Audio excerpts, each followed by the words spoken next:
நீங்கள் ஒரு பிரைடா இல்லை பிரைட் டு பியா இல்லை இப்போ தான் உங்களுக்கு நியூவாக மேரேஜ் ஆயிருக்கு. ஸோ ஒரு 2026 நீங்கள் ஒரு பிரைட் ஆக போகிறீங்க அப்படின்னா ஒரு கைனகாலஜி ரிலேட்டடாக உங்களுக்கு சில பயங்கள் இருக்கும், இது நடக்கக்கூடாது. ஸோ நிறைய டவுட்ஸ் இருக்கும் இல்லைங்களா? அதை பற்றி நம்ம இப்போ ஒன்று ஒன்றா பார்க்கலாம். ஸோ யூஸ்வலி ஒரு பிரைட் இல்லை பிரைட் டு பி இல்லை இப்போ தான் உங்களுக்கு நியூவாக மேரேஜ் ஆயிருக்குன்னா இந்த மாதிரியான விஷயங்களுக்கு ரொம்பவே ஒரு டவுட்ஸ் இருக்கும். ஸோ இது யார்கிட்ட கேட்குறது அப்படிங்கிற ஒரு பயம் இருக்கும். இது எப்படி கிளாரிஃபை பண்ணுறது அப்படிங்கிறது நிறைய பேருக்கு தெரியாது. ஸோ நம்பர் 1 என்னன்னு பார்த்தீங்கன்னா, என்ன மாதிரியான ஃபியர் வரும்னா, மேரேஜ் டைமில் கண்டிப்பாக எனக்கு பீரியட்ஸ் வரக்கூடாது. போன மந்த் எனக்கு கரெக்டாக ஒரு 10 டேஸ்க்கு அப்புறம் வர வேண்டிய பீரியட்ஸ் இந்த மந்த் 10 டேஸ்க்கு முன்னாடி வந்துருச்சுன்னா எப்படி இருக்கும்? ஸோ இதை நினச்சி நிறைய பேர் பயப்படுவாங்க. இந்த ஸ்ட்ரெஸ் அது மட்டும் இல்லாமல் ஒரு ஸ்ட்ரெஸ் நம்ம கரெக்டாக ப்ராப்பராக ஸ்லீப் இருக்காது. ஒரு ஸ்ட்ரெஸ் அண்ட் ஆங்ஸைட்டினாலே நிறைய பேருக்கு இந்த பீரியட்ஸ் இர்ரெகுலர் ஆகும். ஸோ அந்த மாதிரி இருக்கும்போது நிறைய பேர் ஒரு கைனகாலஜி கன்சல்டேஷன் எடுத்துக்குவாங்க. ஏன்னா அவங்களுக்கு போஸ்ட்பான் பண்ணணும்னு நினைப்பாங்க பீரியட்ஸை. ஸோ இதுதான் ரொம்ப மேஜரான ஒரு பயமாக இருக்கும் அவங்களுக்கு. மேரேஜ் அன்னைக்கு அதுக்கப்புறம் மேரேஜுக்கு அப்புறம் நடக்கக்கூடிய செலிப்ரேஷன்ஸ் டைமில் நம்மளுக்கு பீரியட்ஸ் வரக்கூடாது. ஸோ இது நம்பர் 1.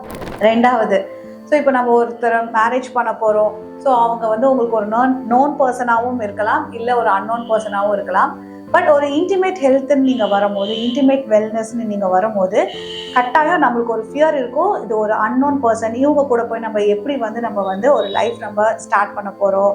ஸோ உங்களுக்கு இன்டிமேட் ஹெல்த்துக்கான நிறைய டவுட்ஸ் நம்மளுக்கு இருக்கும். ஸோ ஒரு ஃபஸ்ட் டைம் பண்ணும்போது ப்ளீடிங் ஏதாவது இருக்குமா, பெயின் ஏதாவது இருக்குமா, ஸோ இது எப்படி இந்த சேலஞ்சஸை நம்ம ஃபேஸ் பண்ண போகிறோம், ஸோ அப்படிங்கிற டவுட்ஸ் நிறைய பேருக்கு இருக்கும்.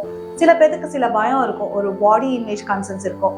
ஸோ நம்மளுக்கு ஒரு அண்டர் ஆர்மில் பிக்மெண்டேஷன் இருக்குது, இல்லை இன்டிமேட் ஏரியாவில் பிக்மெண்டேஷன் இருக்குது, இதை நம்ம எப்படி கரெக்ட் பண்ணுறது, இதனால் ஏதாவது ஒரு செல்ஃப் டவுட் இந்த மாதிரி டைமில் நிறைய வரும்.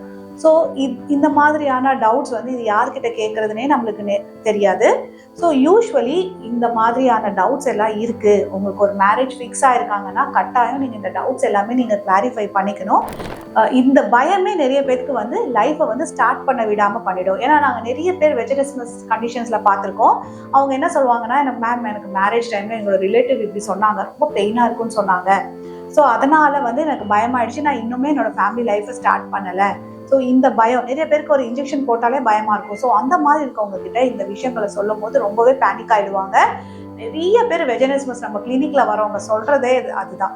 மேம் எங்கள் ரிலேட்டிவ் இப்படி சொன்னாங்க, எனக்கு மேரேஜுக்கு முன்னாடி வரைக்கும் எனக்கு பிரச்சனை இல்லை மேம், எனக்கு மேரேஜ் அன்னைக்கு இந்த மாதிரி சொன்னாங்க, பெயினாக இருக்கும், கொஞ்சம் பார்த்து நடந்துக்கும் அப்படின்னு சொன்னாங்க. அதுலேருந்தே எனக்கு இந்த மாதிரி ஒரு தாட் வந்துருச்சு.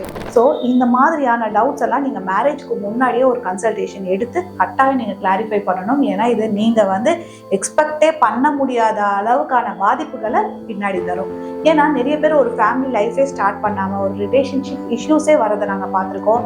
ஸோ வெஜினஸ்மஸ்னால் நம்மளுக்கே தெரியாமல் நம்மளுடைய மசில்ஸ் எல்லாமே டைட்டன் ஆகிக்கும். உங்களோட அவேர்னஸ் இல்லாமே இந்த மசில்ஸ் எல்லாமே ஒரு பயத்தினால டைட்டன் ஆகிட்டு ஒரு மேரேஜ் லைஃபே ஸ்டார்ட் பண்ண விடாமல் இது ஒரு பெரிய தடங்கலாக இருக்கும். அது மட்டும் இல்லாமல் ஃபர்டிலிட்டி இஷ்யூஸ், இதனால ஃபர்டிலிட்டி இஷ்யூஸ்மே வரதுக்கான வாய்ப்புகள் நிறையவே இருக்கு. ஸோ இது இல்லாமல் அவங்களுக்கு என்ன மாதிரியான பயங்கள்லாம் இருக்கும் அப்படின்னு பார்த்தீங்கன்னா, ஃபியர் ஆஃப் ப்ரெக்னன்சி. ஸோ அவங்க நம்ம இப்போ ப்ரெக்னன்சி பிளான் பண்ண வேண்டாம்னு நினைப்பாங்க. ஸோ அதனால எங்கேயாவது நம்ம ஒரு ஃபேமிலி லைஃப் ஸ்டார்ட் பண்ணிட்டா நம்ம இப்போ கன்சீவ் ஆகிட்டா என்ன பண்ணுறது அப்படிங்கிற ஒரு பயம் இருக்கும்.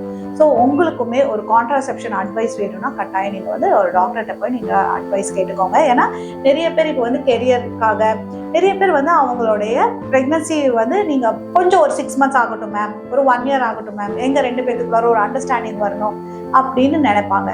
ஸோ அந்த மாதிரி ஏதாவது நீங்கள் பிளான் பண்ணுறீங்கன்னா கட்டாயம் நீங்கள் உங்கள் டாக்டர்கிட்ட கன்சல்ட் பண்ணி, கைனகாலஜிஸ்ட் கன்சல்ட் பண்ணி நீங்கள் கான்ட்ராசெப்ஷன் அட்வைஸ் நீங்கள் எடுத்துக்கோங்க. ஸோ இது மட்டும் இல்லாமல் நம்ம ஒரு பெர்ஃபார்மன்ஸ் ஆங்ஸைட்டி இருக்கும். ஸோ நம்ம இப்போ ஃபஸ்ட் டைம் நம்ம ஒரு மேரேஜ் லைஃப்குள்ளே போகிறோம். ஸோ அவங்க எக்ஸ்பெக்டேஷன்ஸ்க்கு நம்மளால் பண்ண முடியுமா? ஸோ இந்த மாதிரியான இஷ்யூஸ் இருக்கும். ஸோ நிறைய பேருக்கு ஒரு வெஜினல் அப்நார்மலான ஒரு ஆர்டர் வரும், ஒரு ஸ்மெல் வரும், டிஸ்சார்ஜ் இருக்கும். ஸோ இது எல்லாமே நார்மலாக அப்நார்மலாக இருக்குது, ஏதாவது ட்ரீட்மெண்ட் இருக்கா அப்படின்னு நிறைய டவுட்ஸ் இருக்கும். ஸோ இந்த மாதிரி நீங்களும் ஒரு பிரைட் டு பியாக இருக்கீங்க, இல்லை ஒரு நியூலி மேரிடாக இருக்கீங்க, உங்களுக்கு இந்த மாதிரி டவுட்ஸ் எல்லாம் இருக்குன்னா நீங்களுமே டிஸ்பிளேல தெரிய நம்பருக்கு கால் பண்ணியோ டெக்ஸ்ட் பண்ணியோ உங்களுக்கான சந்தேகங்களை கேட்டு தெரிஞ்சுக்கோங்க. மீண்டும் அடுத்த வீடியோவில் சந்திக்கிறேன். நன்றி, வணக்கம்.